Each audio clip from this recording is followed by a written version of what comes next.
السلام علیکم ورحمۃ اللہ وبرکاتہ نحمدہ ونصلی علی رسولہ الکریم اما بعد بسم اللہ الرحمن الرحیم۔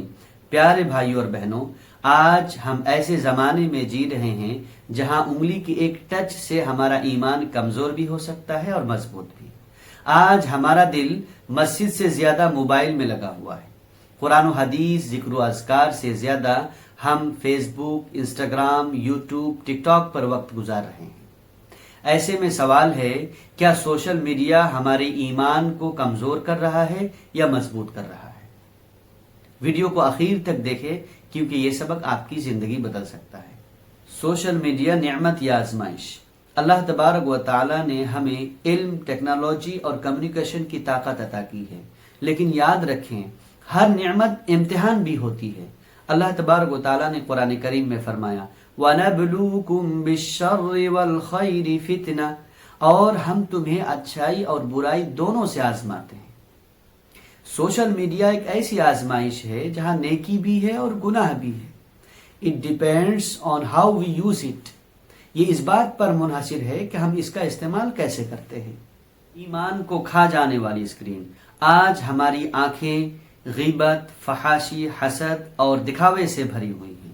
ایک پوسٹ میں ہم کسی کو نیچا دکھاتے ہیں، دوسرے میں اپنی زندگی کی نمائش کرتے ہیں، اور یہ سب کرتے ہوئے ہمیں یہ احساس ہی نہیں ہوتا کہ یہ دل آہستہ آہستہ ایمان کی روشنی سے خالی ہوتا جا رہا ہے۔ نبی کریم صلی اللہ علیہ وسلم نے ارشاد فرمایا کہ جب بندہ گناہ کرتا ہے تو اس کے دل میں کالا دھبا لگ جاتا ہے، اور آج وہی دھبے ہماری فیڈ، ہماری ریل اور ہمارے پوسٹ سے بن رہے ہیں۔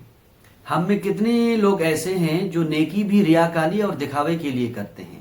صدقہ کریں تو ویڈیو بنا لیتے ہیں، نماز پڑھیں تو اسٹوری اور اسٹیٹس پہ ڈال دیتے ہیں، اور قرآن پڑھیں تو فوٹو کے ساتھ پوسٹ کرتے ہیں، اللہ کے لیے نہیں، فالوورز کے لیے۔ جبکہ نبی کریم صلی اللہ علیہ وسلم نے ارشاد فرمایا، مسلم شریف کی حدیث ہے، جس نے دکھاوے کے لیے عمل کیا اللہ تبارک و تعالیٰ اسے قیامت کے دن ذلیل کرے گا۔ سوشل میڈیا وقت کی بربادی اور غفلت کا باعث بھی ہے۔ 1 گھنٹہ، 2 گھنٹے، کبھی تو پوری رات گزر جاتی ہے سوشل میڈیا میں ریلز اور ویڈیوز دیکھتے دیکھتے، پوسٹ پڑھتے پڑھتے، لیکن ہمیں یہ احساس ہی نہیں ہوتا کہ ہم نے کتنا قیمتی وقت ضائع کیا ہے۔ نبی کریم صلی اللہ علیہ وسلم نے ارشاد فرمایا 2 نعمتیں ایسی ہیں جن میں اکثر لوگ دھوکے میں ہیں، ایک ہے صحت، دوسرا ہے فارغ وقت۔ جی، کل قیامت کے دن اگر اللہ تبارک و تعالی یہ پوچھیں کہ اے میرے بندے، آپ نے اپنا وقت کہاں پہ ضائع کیا ہے، تو کیا ہم کہہ سکیں گے کہ اللہ ہم نے ریلز دیکھنے میں، سوشل میڈیا میں ٹائم اسپینڈ کیا ہے؟ نہیں نا۔ پیارے بھائیوں اور بہنوں، سوشل میڈیا کا پازیٹیو استعمال بھی ہے۔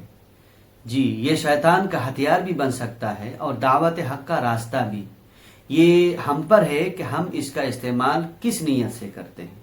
اگر ہم قرآن کی آیات شیئر کرتے ہیں، نبی کی سنتیں، دعائیں اور خیر کا کام پھیلاتے ہیں، تو یہی سوشل میڈیا ہمارے لیے صدقہ جاریہ بھی بن سکتا ہے۔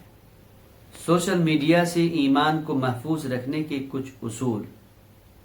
نمبر 1، نیت کو صاف رکھیں، یعنی ہر کلک، ہر پوسٹ صرف اللہ کی رضا کے لیے ہو۔ نمبر 2، وقت کی حد بندی کریں، یعنی روزانہ سوشل میڈیا کا استعمال لمیٹڈ رکھیں، محدود رکھیں۔ نمبر 3، نگاہوں کی حفاظت کریں، یعنی ہر اس چیز کو چھوڑ دیں جو آپ کے دل کو گناہ کی طرف لے کے جائے۔ نمبر 4، علم اور نیکی پھیلائیں، یعنی اپنے پوسٹ کو، اپنے ریلز کو خیر کا ذریعہ بنائیں۔ اور نمبر 5 ہے اللہ کی یاد کو تازہ رکھیں، یعنی عبادات میں، قرآن کو سیکھنے سکھانے میں، دعاؤں میں جو ہے دل لگائیں، ذکر و اذکار میں دل لگائیں۔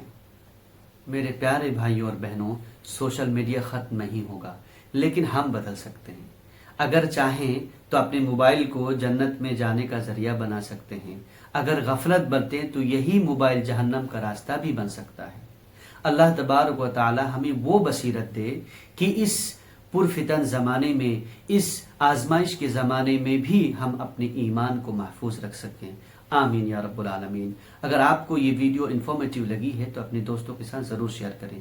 جزاک اللہ خیر، بارک اللہ فیک۔ السلام علیکم ورحمۃ اللہ۔